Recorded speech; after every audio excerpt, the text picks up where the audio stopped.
plenty of trees for the kids to climb. You've got the Eglinton River out to the left there for fishing. And Mum, of course, she can sit back, relax and have some time out.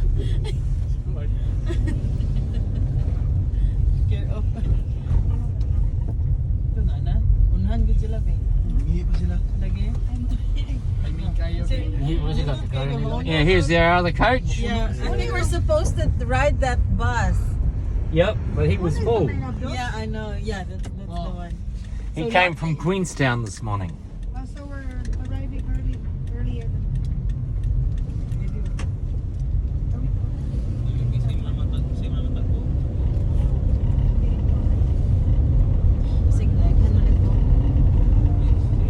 First of the wee waterfalls up on the left there that we're going to see today. Not too sure how they're going to be following the light.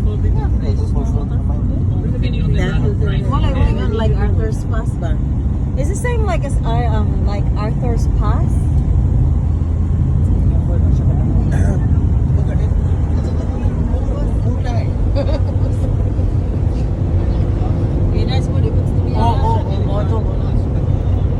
It's a small waterfall. So 56 kilometres to Pio Pio Tahi, Milford Sound. We're doing well for time. We may even get another stop in on the way in yet. But where did they get the name Knobs Flat from?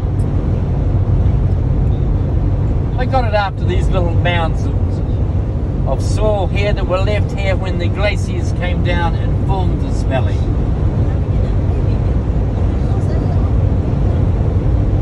Of course, since we've got nobody from Australia, we always give the Australians a hard time and say the biggest mounds here is rock. Because they were left here by the glaciers that came down and formed this valley.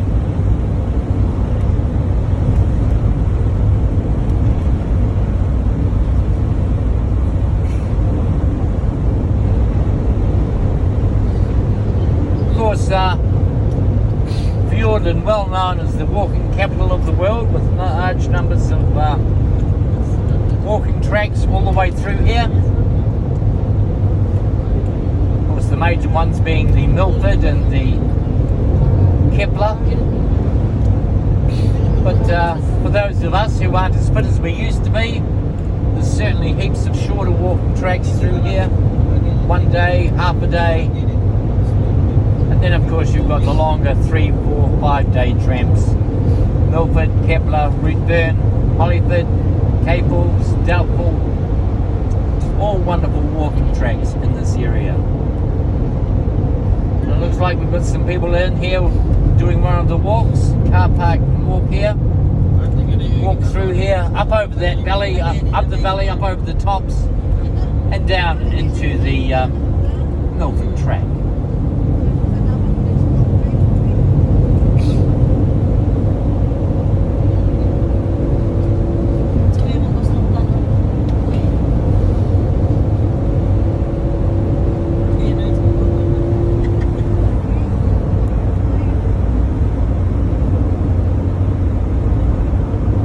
Said to you as we were coming through that big clear area at the Valley Lookouts,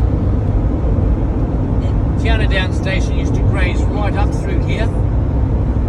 Big clearings on the left hand side. You'll see them as we go through the bush here. And of course, they never had to worry about the most important thing for their stock, which of course was water. Because the Eglinton Valley ran right through here. Valley River.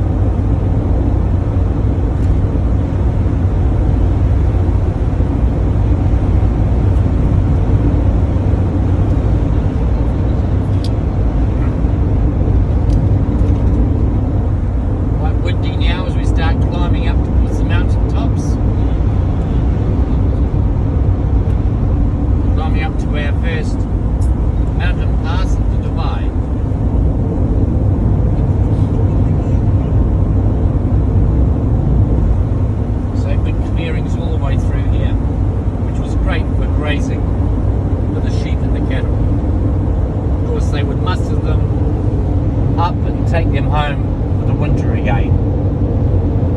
solely a summer grazing area.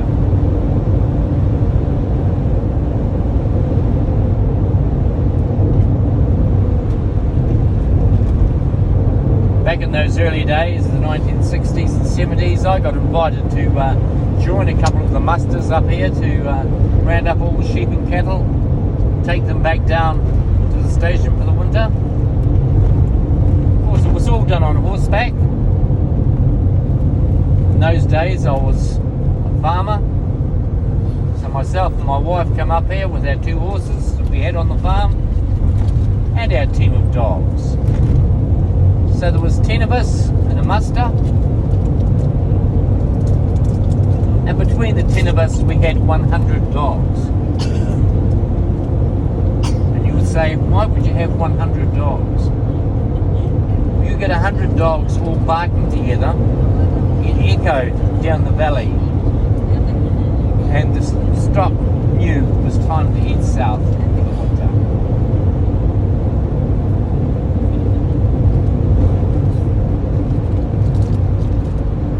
Walking track there into the Earl Mountains. So we would just go so far down each day. It took us about 10 days. We'd have a cook with us, and she would come down and set up camp, cook us a hearty meal, hearty breakfast, take lunch every day. Of course, if the weather was suitable, we didn't sleep in tents, we slept outside.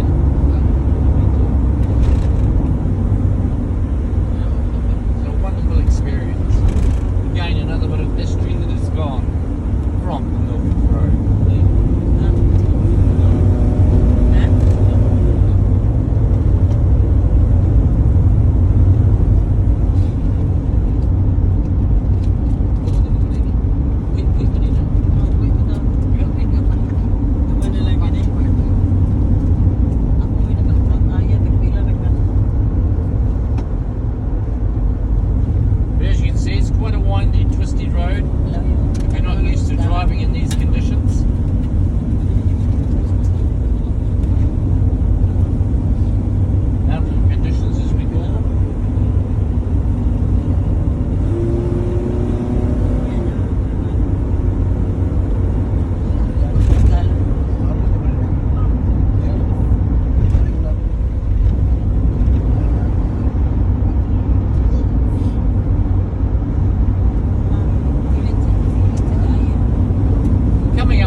Ice block as it was in those days, or because of course your ice block was known as a TT2 bottle of drink. It wasn't in plastic or in glass bottles.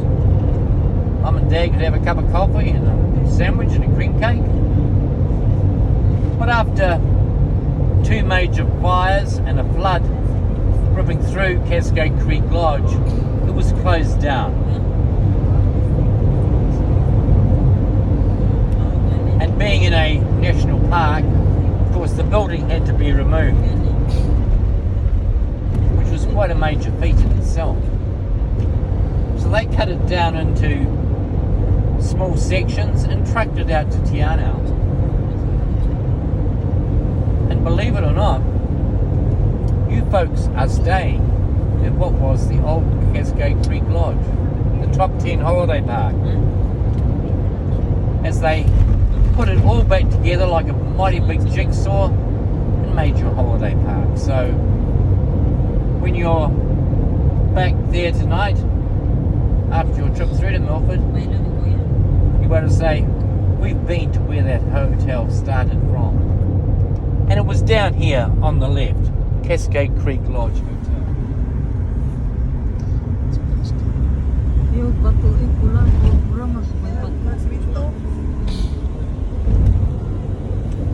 So again, another bit of history that has gone by the wayside and is no longer here.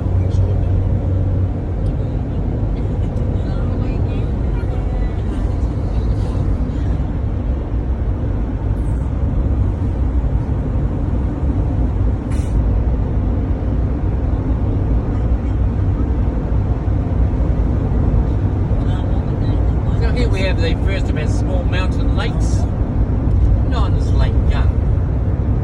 Natural inlet is the Eglinton River. Natural outlet is also the Eglinton. Lake Gun, well known for its temperature. It is around 3 to 4 degrees. Never changes temperature. It's a very cold lake. It's a sort of lake, if your wife's misbehaving, your husband's misbehaving, whatever, girlfriend, boyfriend, ideal place to bring them to. And you may say, why is that? There has been 10 drownings on this lake. 10 bodies never been recovered. The theory they go by is that the water is that cold, it saps all the oxygen out of the entire part, every part of your body.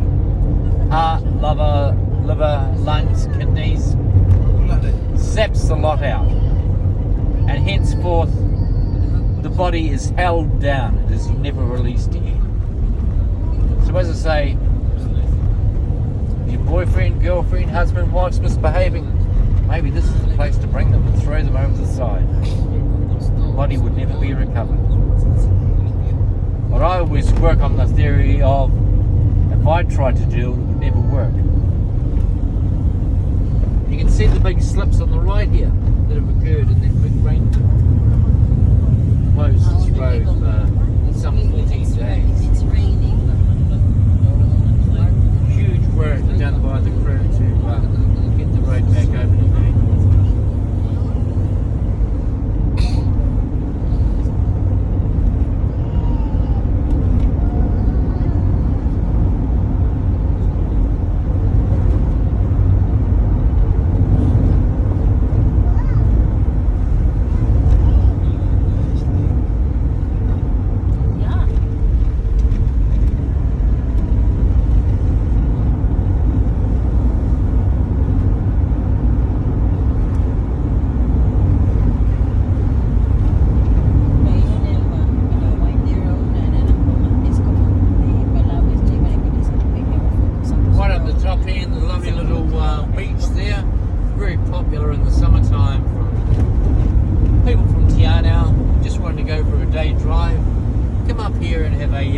Picnic on the beach. In the Fielder National Park.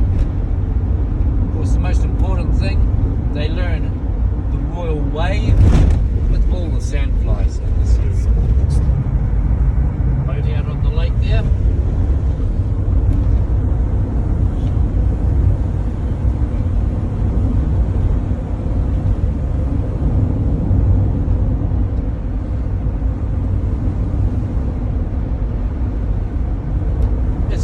Bridge, it's the Eglinton River. It won't be long. On our right hand side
Guns Camp going past.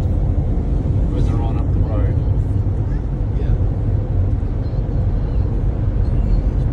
There it is, baby, the lake. Ayan, mama, go towards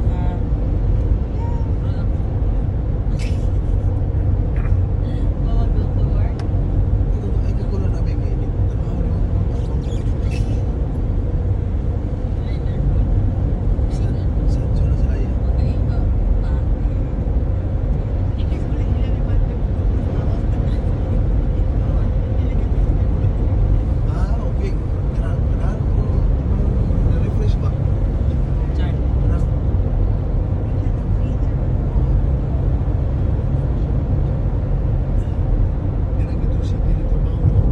Sorry.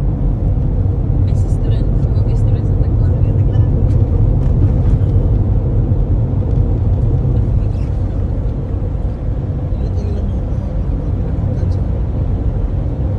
And coming up on the right hand side, another small little mountain lake that has no rivers or creeks running in and out of it. Lake Lockie. Pretty little lake. Lagi. As we do our final climb up to our mountain pass, the Divide. Divide, well known for, again, one of its many walking tracks. That's the Rootburn track, which of course is closed at the moment due to major flood damage. But you can either start the Rootburn from this end here, or at the top of Lake Wakatip, Queenstown at Glenorchy. But that track there is still closed. Whether it will reopen this tourist season or not, we don't know. It's gone, baby. It's gone. But coming up on the left-hand side here, you can see the damage that was caused by all that rainfall. You look up there and you see all those trees that come down. Quite amazing. And that was all done by gravel and rain. It was swept right across the road, and you can see the offspring of it there on the other side of the road. Quite huge.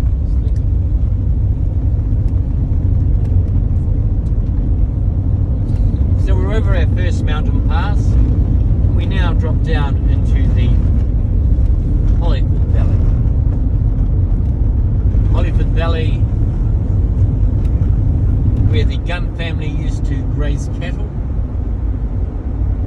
Of course, where the Hollyford Valley meets the sea, where they catch another one of New Zealand's famous delicacies, the whitebait. Whitebait season is open at the moment. Of course, the whitebait we fish around 2.5 inches long in length. You don't defin it, de-eye it, de-gut it, you eat the whole fish. Beautiful fish to eat. Best way to eat it, in an omelette form. 250, 500 grams of whitebait, a couple of eggs, nothing else. In a pan, cook it up to die for. Whitebait. Wow, yummy white. As we get round the next corner, go slowly through here, you can see right down into the Hollyford Valley. It winds its way out to the right to the sea. And that's where they used to graze cattle throughout the year. The Gunn family.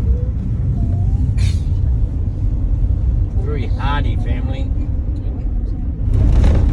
The men would graze the cattle, and the woman ran a backpackers type camp in here, known as Gunn's Camp. However, due to that rainfall, which you'll be getting sick of hearing about, it went right through the camp, destroyed the road into it, and at this stage they're starting to open the road up down into Gunn's Camp.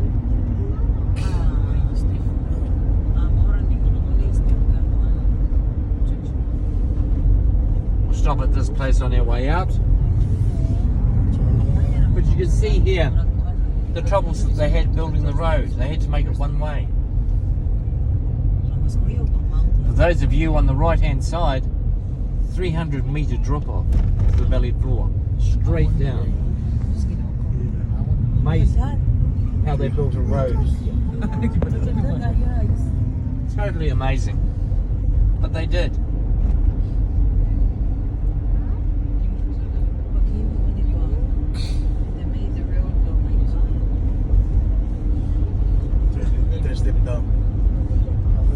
Determination is what I put it down to.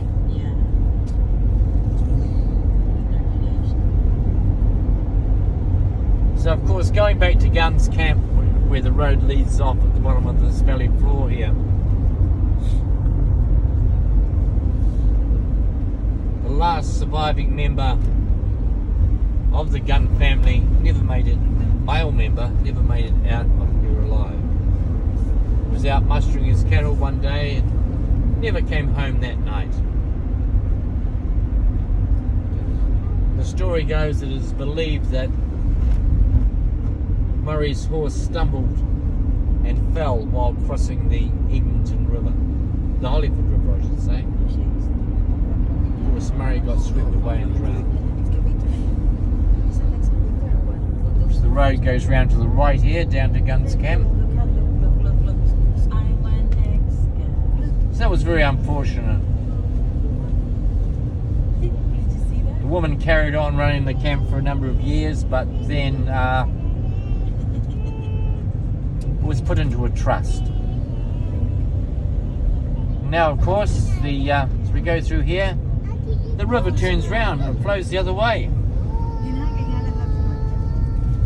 And this is the Hollywood River.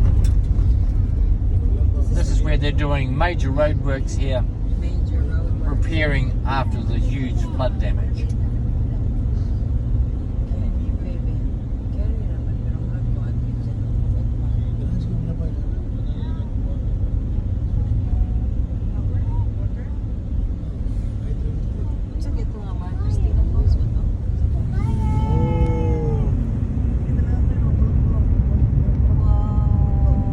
The Hollywood River here, very, very cold.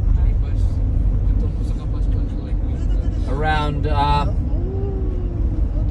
4 degrees at the highest.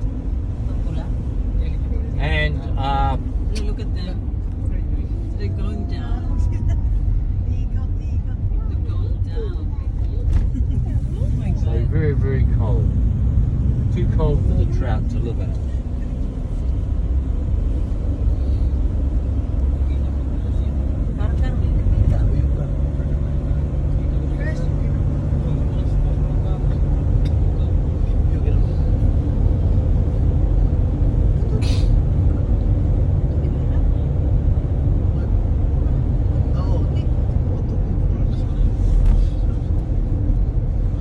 So we're coming up to the first major waterfall you're going to see today at Falls Creek here. First major waterfall that you're going to see today.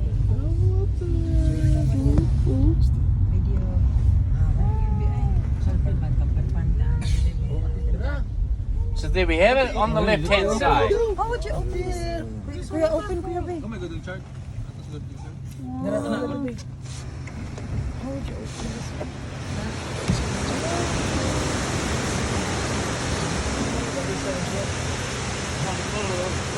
Well, we're coming down there today.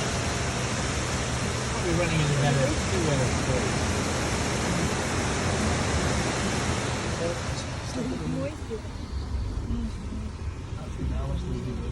When you see it running at a 10 out of 10, it is fair pumping. Bye waterfalls.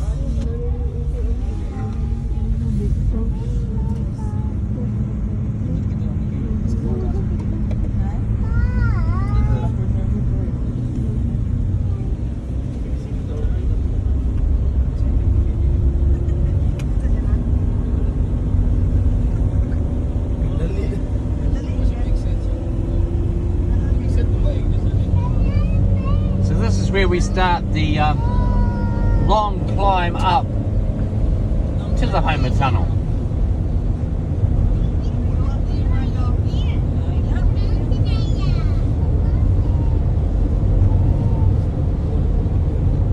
Start seeing the sheer rock walls, waterfalls, just small ones tumbling down over them. Totally amazing scenery up there, here on through. Huh? Oh, waterfalls, real small ones. Directly in front of us there, the remains of an avalanche. Ah.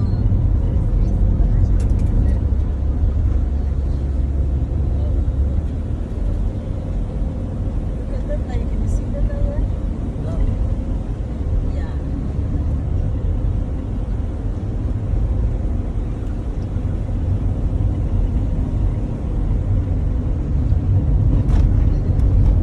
You'll notice here that the trees are very wind and weather beaten. The reason for that is that this is where we do get a lot of avalanches.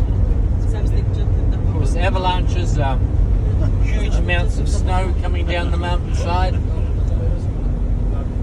But in front of every avalanche is a huge amount of wind, around 200 kilometers an hour. So of course, if you're caught in an avalanche, it is not actually the avalanche that kills you initially. It's the wind that comes down in front of it. As you can imagine, no man, woman or child can stand up to the force of a wind of 200 kilometers an hour.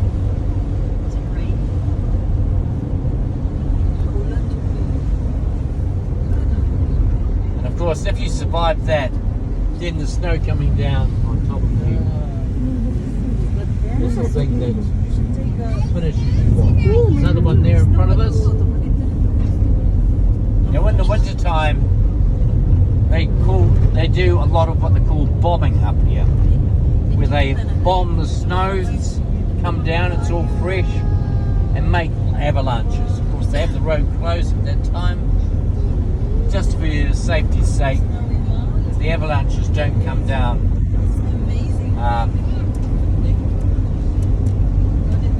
when you're travelling on the road. They'll make plenty of snowmen out of that avalanche. Excavator will be